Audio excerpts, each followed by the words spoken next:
Hey guys, welcome to an exam guide. जैसा कि आपको विदित है और पता है, हमारे जो चैनल का थीम और मोटो है वो आपका मॉर्निंग वॉकअप शो 10 AM। तो मॉर्निंग वॉकअप शो 10 AM में आपका हार्दिक अभिनंदन और स्वागत। जैसा कि राजस्थान पटवारी और राजस्थान हाई कोर्ट का जब भी एग्ज़ाम कंडक्ट होगा, वेन एवर, जब कोविड-19 पर कंट्रोल कर लिया जाएगा भारत सरकार के द्वारा, जब भी ये पेंडिंग में जो वैकेंसीज पड़ी हुई है उनका जब वन डे कम्पिटिटिव एग्ज़ाम जल्दी से कंडक्ट होंगे, तो वहाँ पर आपको जो पटवारी के और हाई कोर्ट के सिलेबस में इंग्लिश सब्जेक्ट को, ऐसे सब्जेक्ट को इंक्लूड किया गया है। तो वन वर्ड सब्स्टिट्यूशंस ज़रूर वहाँ पर आपको देखने को मिलेंगे। तो उसी की जद्दोजहद और उसी को मद्देनज़र ध्यान में रखते हुए हमने जो लेक्चर सीरीज स्टार्ट कर रखी है, और उस स्टार्ट जो क्लास है आपकी 93, डेट आपकी 30 अप्रैल 2020। अगर आपने इससे पहले के प्रीवियस लेक्चर्स नहीं देखे हैं तो अन एग्ज़ाम गाइड की प्लेलिस्ट में जाकर के आप मॉर्निंग वॉकअप शो वाले फोल्डर में इजी तरीके से वन स्टेप टू यहाँ तक पहुँच सकते हैं। हो सकता है यहाँ पर आपको डायरेक्ट, अगर आप यहाँ से ज्वाइन हुए हैं तो मेरा पढ़ाने का तरीका आपको थोड़ा पसंद ना आए, क्योंकि मैं थोड़ा सा बेसिक से चीज़ों को डील्स करता हूँ। तो आपको मेरा अप्रोक्सीमेट आपको 60 या 70 जो लेक्चर्स है वहाँ से लॉकडाउन क्लासेस के अंतर्गत यहाँ तक आइए।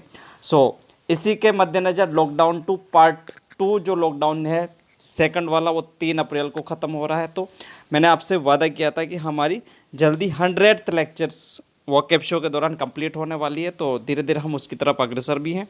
तो ज़्यादा समय न लेते हुए मूव करते हैं आगे। इस तरह से वन वर्ड इम्पोर्टेंट हो जाते हैं, और फर्स्ट या 20 तक हम कर चुके थे, 50 का मॉडरेट लेवल का हमारे द्वारा किया जा रहा है। तो फर्स्ट फ्रेज को हम रीड आउट करते हैं, a woman whose spouse is dead. क्या फ्रेज एक बार फिर सुनिए, a woman whose spouse is dead. Options आपके सामने, divorced, married, C widow, D canon swear. तो बात करें स्पोज की, तो स्पोज का हिंदी अर्थ मैं आपको बताऊं, दैट इज जीवन साथी। ठीक है, इतना अगर आपको पता हो तो ए वुमेन स्पोज इज डेड मतलब कि जिस महिला का पति डेड हो गया हो या जिसकी मृत्यु हो गई हो, दैट इज, इसका अगर हम आंसर की बात करते हैं डियर फ्रेंड्स, तो उसको हम विडो से टर्म करेंगे। और आगे चले तो डिवोर्स्ड मतलब कि जो डिवोर्स हो जाता है, पति और पत्नी के किसी भी कारणवश या झगड़े रहित या आप कैसे भी समझ सकते हैं, तो जब उनका लिविंग में रहते हैं, तो जब सेपरेटेड वो हो जाते हैं, एक दूसरे से अलग हो जाते हैं विद लीगल तरीके से, दैट इज़ उसे हम डिवोर्स से टर्म करते हैं। मैरिड शादी, देन कैनेंसुअर आपका हो जाएगा क्या, आपका हो जाएगा ये lot about good in food और lot about good in music मतलब कि किसी भी विशेष या खाने के अंतर्गत अच्छा जानकार होना या म्यूज़िक के अंदर जानकार होना, दैट इज़ कैनेंसुअर। तो ये तो आपका एलिमिनेशंस वैसे ही हो जाता है। तो नेक्स्ट फ्रेज पर मूव करते हैं डियर फ्रेंड्स 22 पर। तो हम अगर रीड आउट करते हैं तो a person who does not eat meat. एक बार फिर सुनिए, a person who does not eat meat. Options आपके सामने, herbivore, B vegetarian, C non vegetarian, D carnivore. तो फ्रेज के मतलब पर हम जाते हैं, मीन्स पर हम जाते हैं। तो ए पर्सन, एक ऐसा पर्सन हु, जो कि नहीं जानता है, डज नॉट ईट मीट मतलब कि मीट को नहीं खाता है। तो इसका करेक्ट आंसर की अगर हम बात करते हैं, that is correct answer vegetarian. अब इससे इम्पोर्टेंट फैक्ट अगर हम निकालें तो दो इम्पोर्टेंट वर्ड आपको और समझाता हूँ कि हार्बीवोर एंड कार्निवोर क्या होते हैं डियर फ्रेंड्स। तो हार्बीवोर आपका हो जाएगा क्या, ये हो जाएगा आपका शाकाहारी, शाकाहारी। और आपका बात करें कार्निवोर की, तो ये हो जाएगा मांसाहारी। जो भी मांस को इनपुट के रूप में, खाने के रूप में लेता हो, दैट इज़ मीट को लेता हो मांसाहारी, और शाकाहारी वह जो मीट को नहीं खाता हो। अब यहाँ पर जो फ्रेज जो बता रही है कि person who does not eat meet, यहाँ पर ए पर्टिकुलर स्पीसीज की बात हो रही है, पर्सन की बात हो रही है। तो वेजिटेरियन, व्यक्तिगत रूप में वेजिटेरियन यूज़ होता है। जबकि बात करूँ मैं हार्बोवेयर, तो बहुत सारे जो जीव जगत में, आपके पशु जगत जिसे हम कहते हैं, उनमें शाकाहारी भी होते हैं जो सिर्फ ग्रास को ईट करते हैं। तो आप इस तरीके से अच्छे तरीके से हार्बीओर और कॉर्निवोर का भी समझ पाए होंगे। हार्बीओर आपका जो रिलेट करेगा, टर्म करेगा शाकाहारी को तो रिप्रेजेंट करेगा, बट ये करेगा आपका जंतु जगत को। तो इस तरह से आपको अच्छे तरह से समझ में आया होगा। मूव करते हैं नेक्स्ट फ्रेज पर। 23rd फ्रेज को हम रीड आउट करते हैं। तो the act of intentionally killing one self. एक बार फिर सुनिए, the act of intentionally killing one self. Options आपके सामने, homicide, genocide, regicide and suicide. ठीक है, बात करें dear friends the act of intentionally की, तो इंटेंशनली किलिंग करना मतलब और वन सेल्फ खुद को मारना, किसी अवसादग्रस्त में आकर के खुद को मारना। क्या ऑप्शन है इसका, मैं 30 सेकंड आपको प्रोवाइड करता हूँ, आपको ऑप्शंस के आधार पर कमेंट करना है फास्ट तरीके से। उससे पहले मैं बात करूँ होमिसाइड की, ऑप्शंस फर्स्ट की होमोसाइड की, तो ये हो जाएगा illegal killing of one person to by another person. क्या कहा मैंने बोला कि illegal killing of a person by another, मतलब एक व्यक्ति को इलीगल तरीके से मार देना, मतलब मर्डर कर देना, उसका क्या कहलाता है, होमिसाइड। नेक्स्ट ऑप्शन पर अगर हम इंपॉर्टेंट फैक्ट की बात करें तो जीनोसाइड, मतलब जीन से ही आपका क्या आता है, जीन्स आता है, मतलब एक जाति विशेष को मार देना। जीन, साइंस के स्टूडेंट रहे हैं तो समझ गए होंगे। जीन हेरिडिटी एंड एवोल्यूशंस के तहत जो जीन होते हैं, जहाँ से हमारे कैरेक्टरिस्टिक हमारे फादर से हम में ट्रांसफ़र होते हैं, तो उसे हम जीन बोलते हैं। तो एक पर्टिकुलर स्पीसीज को मारना, दैट इज़ जीनोसाइड। रेजिसाइड हो जाता है राजा को मारना या राजहत्या, हम रेजिसाइड से टर्म करते हैं।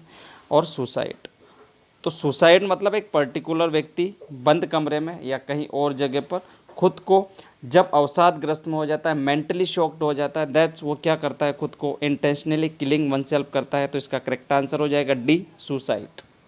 तो इस तरीके से इजी तरीके से आपको चीज़ें समझ में आएगी। मूव करते हैं नेक्स्ट फ्रेज पर। तो रीड आउट करते हैं, a person who travels on foot. Options traveller, pilgrim, pedestrian, jogger.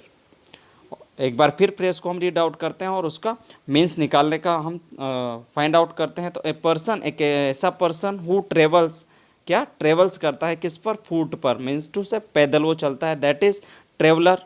Traveller means to से बसेज वगैरह जो भी आपका ट्रांसपोर्टेशन जो ट्रांसपोर्ट हो रहा है ऑन द रोड और व्हीकल्स के द्वारा, उसे हम ट्रेवलर बोल सकते हैं। या एक पर्सन दूसरी जगह जाता है with the help of any medium, that is क्या कह सकते हैं, उसे हम ट्रेवलर टर्म करते हैं। पिलिग्राम, अब पिलिग्राम क्या होगा, पिलिग्राम आपका एक स्पेशल हो जाएगा, मतलब कि जो तीर्थ यात्री वगैरह होते हैं, जैसे कि मैं बात करूं माता रानी वैष्णो देवी पर लोग जाते हैं, या फिर बात करें आपकी अदर कहीं पर भी लोग धर्म के धार्मिक जो जगह हैं वहाँ पर जाते हैं, तो उन्हें हम पिलग्रिम वर्ड से टर्म करते हैं। सी ऑप्शंस पर चलते हैं। तो पेडेस्ट्रियन, क्या पेडेस्ट्रियन, अब ये आपका करेक्ट आंसर हो जाएगा। पेडेस्ट्रियन वह व्यक्ति होता है जो कि क्या, person who travels on foot. और जॉगर की बात करें तो ये गुड़ दौड़ जो होती है ना, उससे ये रिलेट करता है। तो इजी तरीके से इतना आपको समझ में आया होगा। नेक्स्ट स्लाइड पर हम मूव करते हैं। आज की आपकी जो 30 अप्रैल की ये लास्ट एंड फाइनल आपकी फ्रेज और उससे रिलेटेड जितने भी वन वर्ड्स के ऑप्शंस बन सकते हैं और कितने में आपके कवर कराता हूँ daily morning walk show 10 AM में आना ना भूलिए। तो फ्रेज पर मूव करते हैं। तो a home for children without parents. Options homage, B option orphanage, residence और नर्सरी। फर्स्ट ऑप्शंस पर हम मूव करते हैं। तो होमेज के बारे में अगर मैं आपको बताऊं तो होमेज क्या होता है, एक प्रकार से होम एज, मतलब कि बेघर टाइप से। अब मतलब जिसके पास घर नहीं है रहने को, दैट इज़ होमेज, मतलब बेघर हो जाएगा। होम से बना आपका रेजिडेंस जो कि थर्ड है, ठीक है। रेजिडेंस मीन्स टू से रहने की जगह, दैट इज़ रेजिडेंस, उसे हम कह सकते हैं। और बात करें नर्सरी की तो ये गार्डन और नर्सरी टाइप से, जहाँ पर हम पेड़ पौधे बड़े जगह पर लगाने के लिए तैयार करते हैं, दैट इज़ नर्सरी, उसे हम कह सकते हैं। या नर्सरी के अंतर्गत बच्चा पढ़ाई करता है, मीन्स टू से 1 to 5, तो उसे हम नर्सरी बोल सकते हैं। अब फ्रेज पर हम चलते हैं डियर फ्रेंड्स। तो फ्रेज क्या बोल रही है कि a home for children without parents, parents के विदाउट, तो उसे हम कहेंगे ऑर्फनेज। ठीक है, हम उसे होमेज नहीं टर्न कर सकते बिकॉज ऑफ होमेज मतलब बेघर। अब घर के बिना मतलब होमेज सही है, बट पेरेंट्स के बिना दैट इज़ ऑर्फनेज, और हिंदी में अगर बात करें दैट इज़ अनाथ। तो अगर आपको वीडियो अच्छा लगा हो डियर फ्रेंड्स, तो दिल से लाइक कीजिएगा, शेयर कीजिएगा, और मेरा पढ़ाने का अगर तरीका आपको पसंद आया हो तो इसे आप लाइक करके मुझे बता सकते हैं, क्योंकि आपके लाइक करने से मुझे मिलता कुछ नहीं है, सिर्फ और सिर्फ मिलता है तो एक सांत्वना मिलती है कि हाँ I am deserving for that, and मैं बेटर तरीके से और चीज़ें अनपेरल तरीके से आपके लिए डिज़ाइन कर लेकर आऊँ। बात करें आपको इसकी अगर पीडीएफ चाहिए तो आप सीधा आपके टेलीग्राम चैनल पर जाइए और वहाँ पर आपको अन एग्ज़ाम गाइड सर्च करना है, एंड मेरे टेलीग्राम चैनल से जुड़िए। वहाँ पर मैं सारी की सारी पीडीएफ इजी तरीके से वहाँ पर अपलोड करता हूँ और वहाँ से आप ले सकते हैं। सो ये था एडिशनल इन्फॉर्मेशंस, और मूव करते हैं आगे। तो दिल से लाइक कीजिएगा, शेयर कीजिएगा, और उस स्टूडेंट तक इसको शेयर करना है जिसको इसकी बेसिक नीड है और जिसने सोच रखा है कि मुझे अप्रॉक्सीमेट मेरे दिमाग के अंदर 4 से 5 हज़ार ऐसे वर्ड बिल्डअप करने हैं, मैनिपुलेट करने हैं और कंस्ट्रक्शंस करना है, ताकि मेरी वोकेबलरी बिल्डअप हो सके, अच्छी बन सके, ताकि मैं जब भी कंपिटिटिव एग्ज़ाम में बैठूं दैट इज़ फाइन तौर पर मैं सारी चीज़ें अंडरस्टैंड कर सकूं। सो नए हैं चैनल पर तो सब्सक्राइब माय चैनल, साथ ही घंटी का आइकन को प्रेस कर दीजिएगा, जिसे आप प्रेस करेंगे तो आपका नोटिफिकेशन ऑन हो जाएगा पर्टिकुलर मेरे चैनल के लिए, और जब भी मैं यहाँ से वीडियो अपलोड करूँ तो आपको ईजी तरीके से और फाइन और उसी समय आपको नोटिफिकेशन प्राप्त हो और आप वीडियो का आनंद लें। डेली 10 बजे आना ना भूलिए। मैं वीडियो 10 बजे से पहले भी अपलोड कर देता हूँ कभी, तो ऐसा ना सोचे कि 10 बजे, एक पर्टिकुलर जो टाइम है वो विद इन सुबह 8 बजे से 10 बजे के मध्य में कभी भी आपको वीडियो आ जाएगा या आ जाता है। So thanks for watching this video. इसी तरह मेरे चैनल के साथ बने रहिए। और कोविड-19 का जो कहर है कहीं ना कहीं ज़्यादा फास्ट तरीके से भारत में फैल रहा है, तो सोशल डिस्टेंसिंग को अपना क्वारंटीन में रखिए, खुद को आइसोलेशन में रखिए, खुद का बचाओ देश का बचाओ। Thank you and bye bye, take care.